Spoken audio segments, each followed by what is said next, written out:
Every one of them. Every one of them. Which of those four is it when you talk to him about murdering Tupac? It was really about both of them, either one of them. It was Diddy's world is in a whirlwind after a jaw-dropping tape recording with none other than Keefe D has emerged, and it's got him sweating like a dog in a sauna. The scandalous revelation hints at some serious information in his involvement in the mystery of Tupac M. He said he'd give us anything for them dudes there, you know? Yeah. He'll give you anything for these guys' head?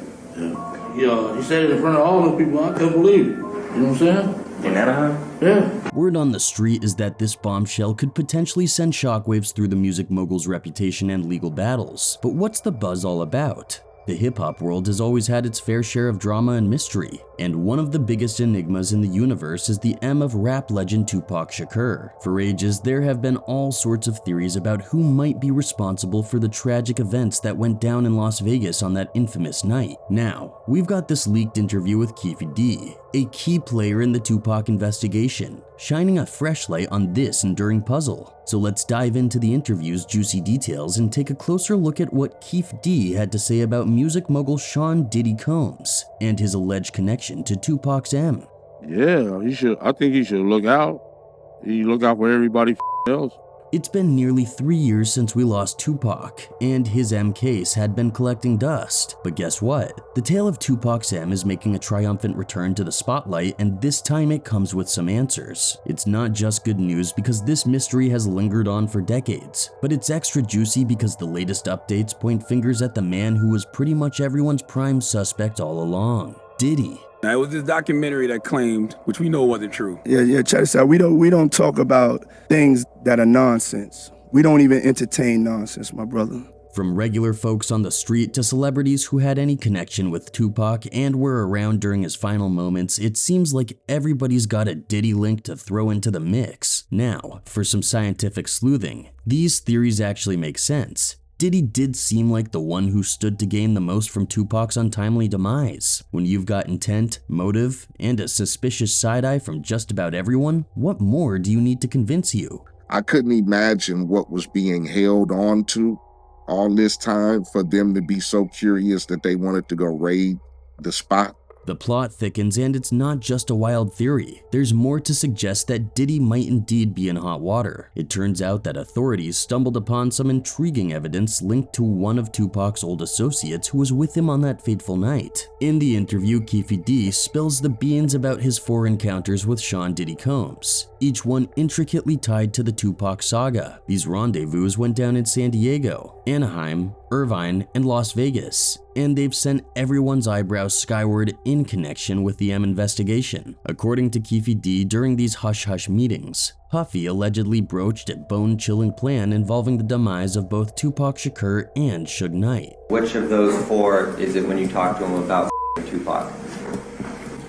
It was really about both of them, either one of them. It was Tupac and Suge, you mean? Yeah. The interview takes a real twist when Keefe D dishes on a pivotal moment at a party in Anaheim where he says he was rolling with Puffy. It's like something out of a movie because at this shindig, Puffy apparently dropped a bombshell. He supposedly declared his willingness to do anything to see Tupac and Knight out of the picture. He said he'd give us anything for them dudes there, you know? Yeah. He'll give you anything for these guys' head?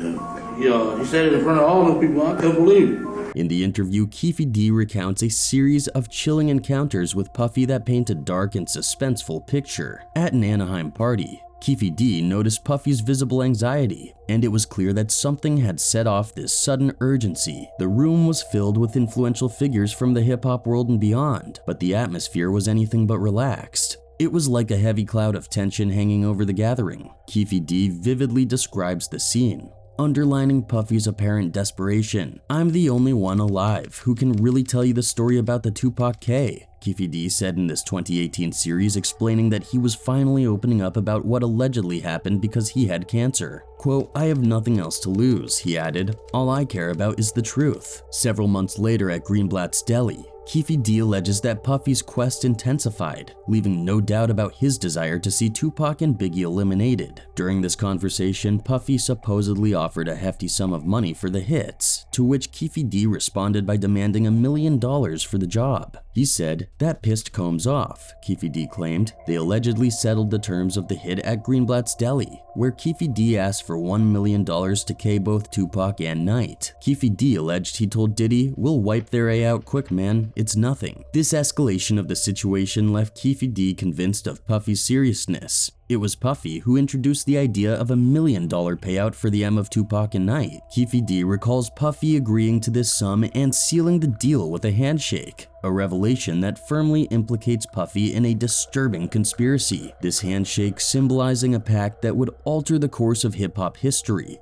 He met with Puff at a sandwich shop, and Puff told him he would give him $1 million if they Suge and Tupac. The weekend of Tupac's M in Las Vegas, both Keefe D and his nephew Orlando Anderson were present. Anderson's white Cadillac linked to the S plays a significant role in this narrative, suggesting that events were set in motion, perhaps unintentionally, that led to Tupac's tragic demise. It was a weekend unlike any other in the world of hip-hop. The anticipation surrounding the Mike Tyson fight was electric and Las Vegas was buzzing with excitement. Keefe D vividly recalls the charged atmosphere that surrounded the city during those days. It looked like he was reaching, yeah. Yeah, it did. Okay. Yeah. Did you actually see a gun? No, shit. Once he got the reaching, I got the ducking. Additionally, it appears that Diddy called Keefe D after Tupac's demise. Detective Greg Kading has previously discussed this in an interview with Vlad TV. And it's Puffy on the other end of the line, hands the phone to Keefe D, and Puffy asks him, "Man, was that us? Was it, what just happened out there?"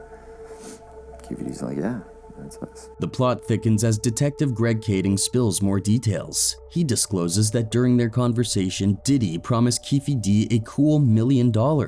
Fast forward almost 6 months and Keefe D and Diddy crossed paths again. This time, the meeting took place at the Peterson Auto Museum, and Diddy had none other than the late rapper Biggie Smalls by his side. However, Diddy was cautious, fully aware that he was being watched by the FBI in Los Angeles due to the ongoing Tupac investigation. He had information about where Puffy's family residence was in LA.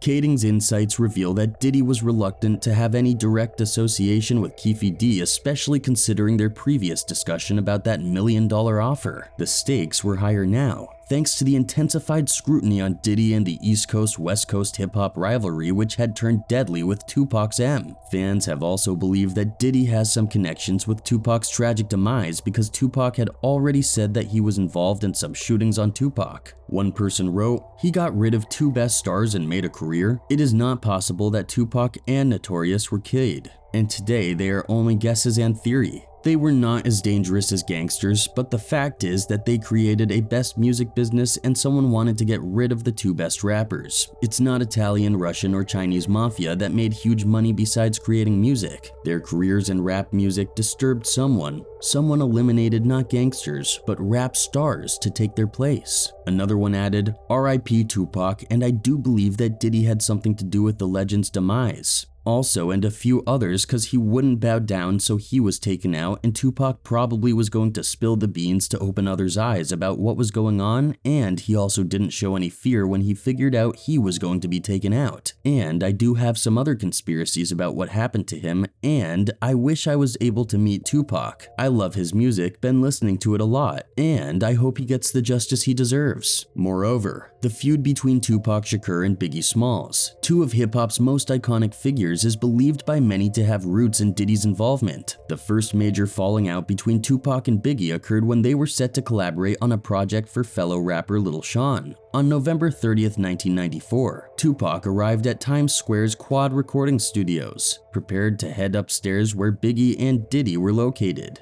However, instead of making it upstairs, Tupac was shot 5 times in the lobby. Yes, I am gonna say that I'm a thug. That's because I came from the gutter and I'm still here. I'm not saying I'm a thug because I want to rob you or people and things. I'm a businessman. He harbored suspicions that Biggie might have been involved, even though they did meet with Biggie and Combs after the incident. Tupac survived the attack, but their friendship was forever changed. Tupac claimed that both Biggie and Puffy knew about the robbery plan but failed to warn him in advance. He also asserted that after being shot, neither Biggie nor Puffy offered him any help. In contrast, Puffy and Biggie had a different version of the story, claiming they did try to assist Tupac after he was shot. But I know for a fact that didn't happen, you know what I'm saying? And like the rumors that's spreading is on some tip like we set him up. The rift between Tupac and Biggie runs deep and is a complex tale of changing loyalties and artistic rivalry. It basically all began when Tupac found himself unable to pay a $3 million bail, leading to a 1.5-year prison sentence for SA. While behind bars, he and Death Row Records head, Suge Knight, hatched a plan to take down Bad Boy Records, the label headed by Puff, to which Biggie was signed. My recollection of the story was I was shooting a video, the second half of Warning, which is on the B-side of Big Papa, and I was shooting that around the block, and I heard my man was up at the studio. During Tupac's incarceration, Biggie dropped the notorious track Who Shot Ya?, a move that many saw as a direct diss to Tupac. Biggie consistently denied this, maintaining that the song was written before the shooting incident, but Tupac interpreted it differently and launched a barrage of verbal attacks on the Brooklyn rapper. In his raps, Tupac accused Biggie of being behind the shooting, claiming that Biggie copied his style and even boasted about a supposed affair with Biggie's wife Faith Evans. He rapped in one of his favorite songs, Hit 'Em Up. Biggie, remember when I used to let you sleep on the couch and beg a beat to let you sleep in the house? Now it's all about Versace. You copied my style. 5 shots couldn't drop me. I took it and smiled. Fans also believe that Biggie had done wrong with Tupac. One of them wrote, "You believe Biggie didn't set himself up, but I also always trust Pac over any of them. He seems the most genuine and real at all times." But before their friendship soured, Biggie actually looked up to Tupac and considered him a friend. Both hailing from the New York City area, Tupac and Biggie developed a close relationship, with Biggie even asking Tupac to be his manager at one point. However, Tupac insisted that he remain under the guidance of Diddy and the Bad Boy Records label. "Nah, stay with Puff. He will make you a star," Pac told Biggie, according to Ben Westhoff's book Original Gangstas, the untold story of Dr. Dre, Eazy-E, Ice Cube, Tupac Shakur, and the birth of West Coast rap. Moreover, a few months after dropping Hit 'Em Up and achieving chart-topping success with his album All Eyes on Me in February, Tupac faced a tragic twist of fate. Absolutely, there are certainly compelling reasons to link Diddy with Tupac's M, given the complex web of events, interactions, and suspicions surrounding this case. The alleged leaked tapes have added an air of mystery and intrigue to the story, leaving many speculating about what they might reveal. As Diddy gears up for the upcoming trial on October 19th, the world will be watching closely to see how this high-profile case unfolds.